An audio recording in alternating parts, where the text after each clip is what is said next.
சரயோகத்தில் பயணிக்க அனைத்து நல்லுள்ளங்களுக்கும் வணக்கம். ஓ, சரயோகத்தில் உள்ள இருக்கிறதுலாம் சொல்லி கொடுப்பீங்களா ஐயா?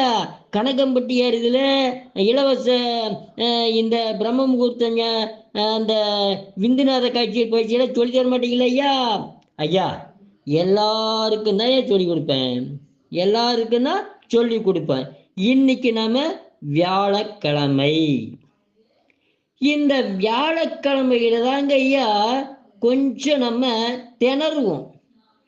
என்னது, வியாழக்கிழமை திணறுவோமா?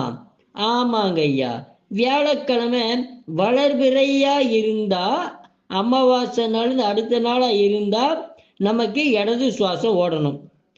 தேய்பிரையில வியாழக்கிழமை நாள்ல வலது சுவாசம் ஓடணும். இது நல்லா ஞாபகம் வச்சுட்டீங்கன்னா தெரியுங்க ஐயா. இப்ப வளர்பிறை அமாவாசையில நமக்கு என்ன ஓடணும்? இடதுகளை ஓடணும்.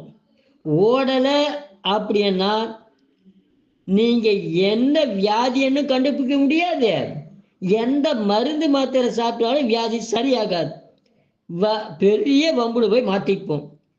அது நடக்காம இருக்கணும்னா நம்ம கரெக்டா சுவாசத்தை என்ன பக்கம், வளர்பிறையில இடது சுவாசம் ஓட வச்சுக்கணும். எப்படி ஓட வைக்கிறதுன்றது சொல்லித்தரதான் சரயோக நாசி நீர் மருத்துவம். அதுல சேர்ந்துக்கோங்க, எல்லாத்தையும் கத்துக்கோங்க. நீங்களும் ஒரு சரயோக அது ஆசிரியரா மாறிடலாம். நீங்க ஒரு டாக்டரா, நீங்க ஒரு வைத்தியரா, உங்களுக்கு நீங்களே டாக்டரா மாறிவிடலாம். வாருங்கள், சேருங்கள். நன்றி, வணக்கம்.